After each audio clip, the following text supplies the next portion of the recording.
You're good? Okay. Good afternoon.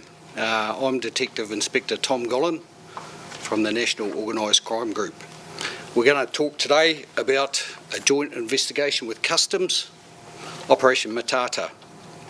Shortly I'll hand over to Dominic Adams from Customs to make some remarks, and then we'll take some questions. But briefly, Matata is a significant investigation in which police and customs have unravelled a major transnational organised crime syndicate. We'll allege in court that this syndicate has operated with corrupt baggage handlers and local gangs to import massive amounts of drugs through the Auckland Airport. Overall, throughout the period we're investigating this group, we've seized approximately 630 kgs of methamphetamine, valued at approximately 220 million in retail terms, and 112 kgs of cocaine. This week saw the fifth phase termination, and this was directed predominantly at the facilitators of this criminal group. This included 8 persons from the 28 Brotherhood MC gang, including their president. They have all been arrested and charged with facilitating a large amount of drugs and are facing significant charges. These relate to importation of Class A, conspiracy to import, and possession for supply offences. Overall, Matata has seen 43 arrests made since February. 20 of those arrests were baggage handlers that were employed by baggage handling companies at the Auckland Airport. Had the drugs that were seized gone on to be distributed around the country, you can just imagine the significant misery that it would cause to our vulnerable communities. But going back to the partnerships that we have formed with our overseas law enforcement agencies, such as HSI, that's Homeland Security Investigations in America, our police liaison officers in the various countries who work very hard to help us put this together, and of course our friends Customs that have had significant role and input in getting to this stage.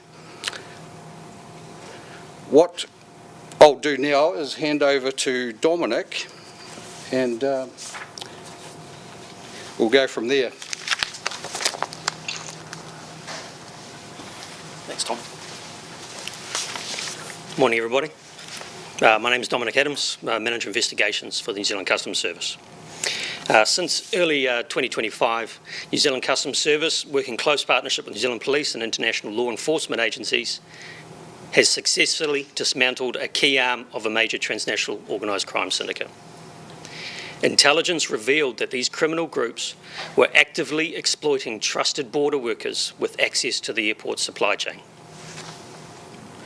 The syndicate employed the rip-on, rip-off method, a tactic commonly used internationally by placing unaccompanied baggage on inbound flights, primarily through Auckland International Airport, for compromised workers to retrieve. This technique was deployed across multiple global supply routes, including flights from Kuala Lumpur, Bangkok, Santiago, Honolulu, Los Angeles, San Francisco, and New York. This operation represents one of the most significant breakthroughs against transnational crime in New Zealand in recent years, reinforcing New Zealand's commitment to protecting our borders and our communities from the harm caused by criminal networks. I believe we're open for a few questions if you need to have them. Can you speak a little bit more, sorry, just for you, Dominic, about what you mean by exploited and compromised workers in reference to the baggage handlers? Do you mean that they were being coerced in some way? these criminal networks, they will actively look for people in particular parts of the supply chain, and they'll use all sorts of ways to exploit them. And by exploitation, that can be inducements with money, and that's most often the case, or trying to convince them to do things that they wouldn't otherwise do, and it's really sad that people are exploited like that. So were they employed after the previous arrests made, or were they existing, were they already pre-existing workers in there before those other arrests? Yeah, with your response. Yeah. So we can say that as the investigation progressed, more were identified, and at that stage, obviously it's a fairly complex investigation with a lot of little subtle nuances and that kind of thing, but what we're really focused on is not just the baggage handlers and them being corrupted. We're focusing on the people that actually do the corrupting. So we're talking about, our local gangs in New Zealand. And of course, drugs don't come into New Zealand without those overseas networks, and that's where our police liaison officers and overseas law enforcement agencies come into it. You mentioned the 28th Brotherhood. Were there any other gangs involved? Yes, there were, yep, throughout there. There's people involved in the headhunters and the like, so yeah, a number of them. What's Can you next give us from an here? idea of who else which other gangs are involved? Oh, it's... Just, you've got headhunters, you've got MC. Yes, yeah. So over that, you can also probably put Comanchero links to as well. What's next from here? You say you've dismantled the key arm of criminals. Are you confident that that's going to stop these drugs coming through? Wherever there's a supply into New Zealand, criminals will exploit and try and exploit that particular avenue. Obviously, the major profits that can be made in New Zealand are very attractive to overseas syndicates, and we're seizing shoe boxes at baggage handlers' addresses that are filled with $200,000 in cash and that kind of thing. So that's some of the type of money that these poor boys are getting corrupted with. Does this mean Auckland Airport is secure now? Is this investigation, do you think it's all over? Well, we've been, ourselves in Customs, and obviously working in conjunction with the Auckland companies that are based out there, have been looking at this problem since about 2021 when it was first identified through Selena, Operation Selena, and since then we've been putting lots of measures in place. Customs works very closely with them, so if you wanted to talk about... I can comment a little bit on that if you like. So quite clearly this has been a problem for quite a while, and the government understands that as well. So earlier this year, under the budget bid, Customs was given $35 million over 4 years to combat this type of problem specifically. We've been focused mostly on creating teams that focus on educating our commercial partners around what to look for around these trusted insiders, these poor exploited workers. We've also been putting more enforcement teams into the front line nationally, not just airports, but also marine ports nationally. So there'll be additional people there actually on the ground trying to monitor, target, and then eventually take out and arrest. To prevent this type of thing. Are you looking at the vetting process for customs staff? Has this highlighted a bit of a weak link in terms of the people that you're bringing in? There's no issue that we are aware of within Customs. So the issue that we're talking about here is not within the government agencies. This is people who are being employed into organisations and companies that work in the supply chain, and it's incredibly broad, right? It stretches from offshore through to domestically, from truck drivers through to big companies, and so they work hard to avoid this type of person being in their lot. In my experience in reaching out to these companies as a result of this work, they've been incredibly helpful and really interested in what they can do around preventing this type of activity within their ranks, because a lot of their fellow staff members, they are heartbroken with what's going on, and they don't want it there. The companies don't want it there. We don't want it there. And over the next few months, in the past few months, we've been working really hard on educating them and working with them around trying to identify where these people are. How rife was it though? I mean, give us, how many baggage handlers are there out there? I mean, was it sort of everybody got touched, or was it a small group? Look, it's a small group in amongst that, you know. The unfortunate thing is these gangs need what's known as a door into the country, and that's why they target and entice these baggage handlers and different other areas in the supply chain to try and get their drugs through into the country. But like within the baggage handling community, is 20 baggage handlers a large number? I don't know, how many are there at the airport, for example? I couldn't tell you how many baggage handlers there are at the airport, I'm sorry, but 20 is a large amount of people to be taking out of a workforce. And in terms of inducements, you talk about like financial inducements, but was there also blackmail, for example? Was there, you know, you've got a daughter, blah, blah, blah, that sort of thing? Or? I've no idea about that particular one, but there's certainly the main attraction seemed to be the cash involved. And did you have somebody undercover? Sorry, I just quickly asked. Was there somebody undercover? I mean, how did you actually get onto this? Is there anything you can tell us about that? Oh, it's just a lot of hard work from our investigative teams, putting together a lot of information, working with our overseas law enforcement as well to target and work out patterns amongst these flights. So what was the first step then? Can you give us an idea of what put you onto it?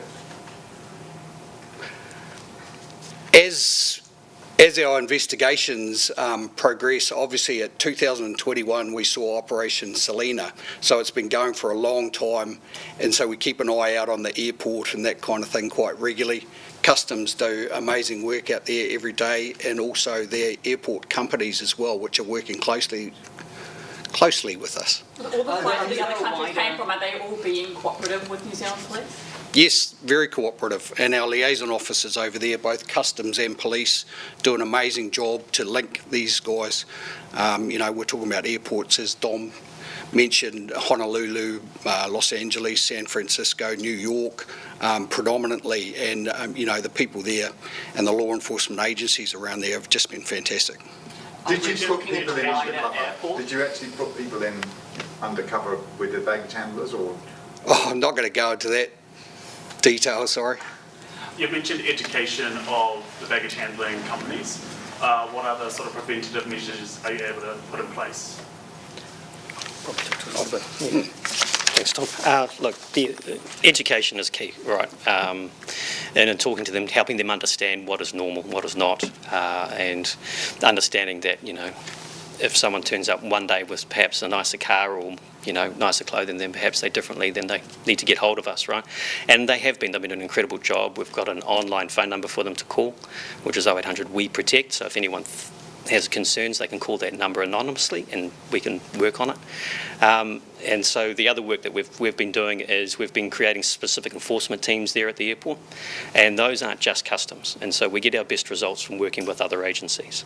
And so those ones involve aviation security, New Zealand Police, and even the security company for the Auckland International Airport have been fantastic. All those people there working together, and they'll be actively patrolling on the tarmac, and when they do that, what that does, it disrupts what they were doing. They go to grab a bag, oh no, we're not going to grab it, it's too hot, right? Which means that bag floats around with no owner. We can grab it at that point and go right. And what sort of developments are you seeing from these crime syndicates in the way that they're operating? I think what we're seeing here domestically is what we've seen internationally. So one of these key things here is that this problem that we're facing here at these ports is not New Zealand alone. This is happening in Australia, it's happening in the UK, it's happening in the US. And because we share so much information with these other partners, we've got this intelligence transfer, but it's not just intelligence, it's also tradecraft. So it's not just John is offending, it's actually this is how a particular syndicate is operating. And we'll use that intelligence to then target within New Zealand. So those networks, the police liaison officers, the customs liaison officers internationally, are critical to that flow. You say there's multiple gangs involved. Does this mean these gangs are working together, or were these multiple separate operations done by the separate gangs? Well, the gang environment at the moment, what we're seeing is gangs working together. Using one gang in particular may have a set of baggage handlers which they will almost hire it or rent out for another gang to take a cut of the profit. So it's certainly interesting. Do you know Are police how looking at a wider investigation of the airport? You mentioned here that the gangs need a door in and they've got it with the baggage handlers, but are there security staff, transportation staff that might also have been compromised throughout this? So wherever there's identified vulnerabilities, we work hard to strengthen those, and that's obviously a lot of the work that's going on with our teams out at the airport, the education piece that Dom talked about, and also identifying the security areas that need bolstering up. So there is a wider investigation then going on about what's potentially happening in the So- airport space. So what this investigation has done is highlighted a number of things that have been worked upon over the period since 2021 and got us to this point where we can identify these people very quickly and work hard to stamp them out and arrest them. And can you give us a bit more detail from now on out? Is the operation winding down? What does the next phase look like? Well, I guess you can say we certainly can't rule out further arrests. We're always looking at it. I mean, this is a phenomenal amount of drugs and harm prevented from the community, and you'd be naive to think that that we wouldn't keep looking at that and ensuring that we're trying to block that up and arrest those people involved. Just to confirm, those numbers that you said earlier, were those the same numbers in previous releases back in August, so there has been no further seizures of meth and cocaine, or were there more seizures in the last few weeks? No, so the last piece of work, the termination on Thursday, was basically around the facilitators and those 28 Brotherhood gang members. Throughout the other terminations, you might or may not be aware, other gang members have been arrested too as well. So this is kind of picking off the last lot of facilitators. However, as we know, it's a very difficult job to stay on top because of the profits that can be made. But you know, we understand that these gangs don't care about, you know, our Kauraus or our Potakis or up north or, you know, South Auckland, where the most vulnerable people are being horribly affected by methamphetamine. So. Have airports become the main gateway, or is it like, you know, by sea, airport, ports? I mean, is this a major plank of the whole drug importing? I'll pass that one to Dom. Look, that's a good question. Is it? No, it's not. It's not the only way. If you look at what Customs has seized so far this year, it's 9.3 tonnes of drugs already this year. And that's a significant amount. That's 2 tonnes is straight out methamphetamine. And it's not just through the airports, it's through every conceivable method of bringing something into New Zealand, from container vessels, the vessels themselves, inside goods of bananas, containers of bananas, inside fast freight, you know, it's everything that could possibly happen. Are you going to tell me now that we're just scratching the surface? Do you believe that a lot more is going through than is actually? What I can tell you is the efforts that we put in and what we do find. That's the bit that I do know that we do, which is, like I said, 9.3 tonnes. It's a massive amount. Do I think it's going to get smaller? Probably not. It's a continuing battle, but that's why we've continued to prioritise this type of work. Just given the scale, I mean, 9.2 tonnes across all of these countries into New Zealand, is education enough, or will you be looking at making changes in customs to combat it specifically?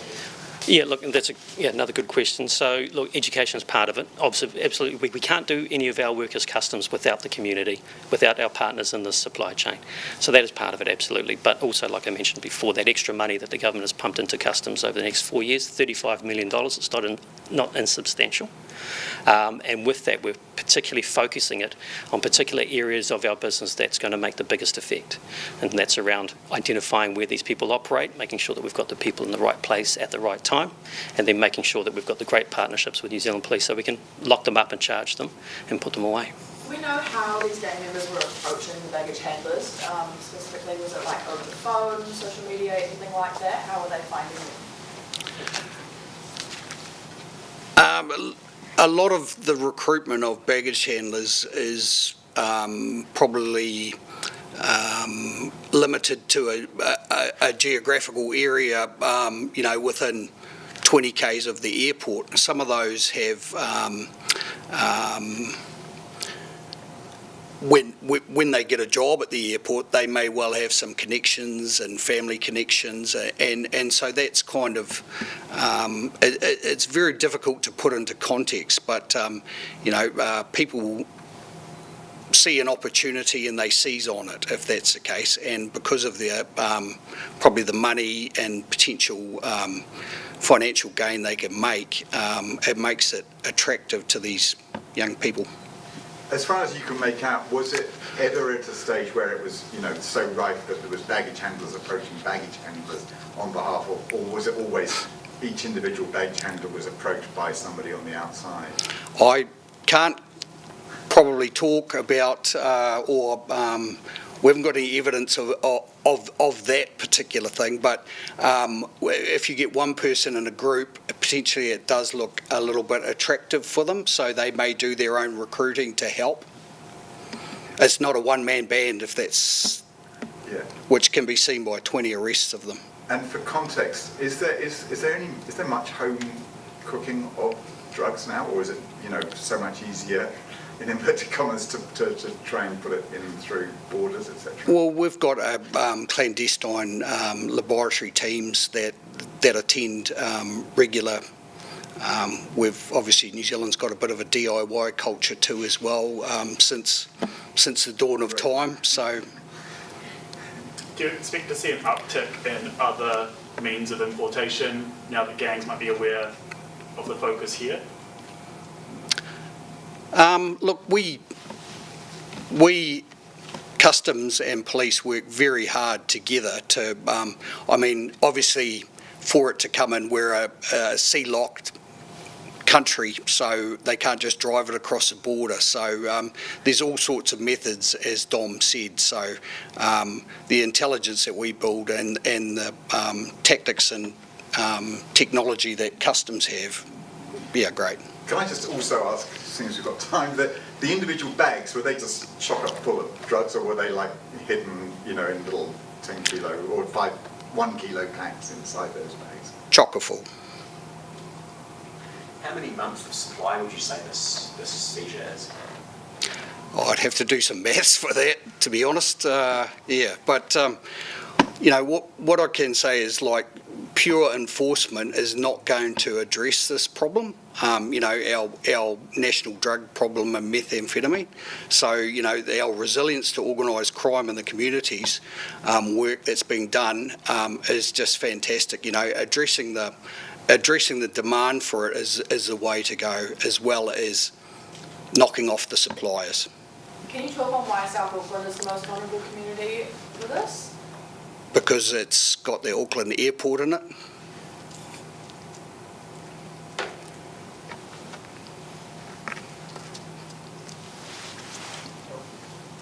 Anything else? All right. No, thank you. Cheers. Thank you. Done. Let's go.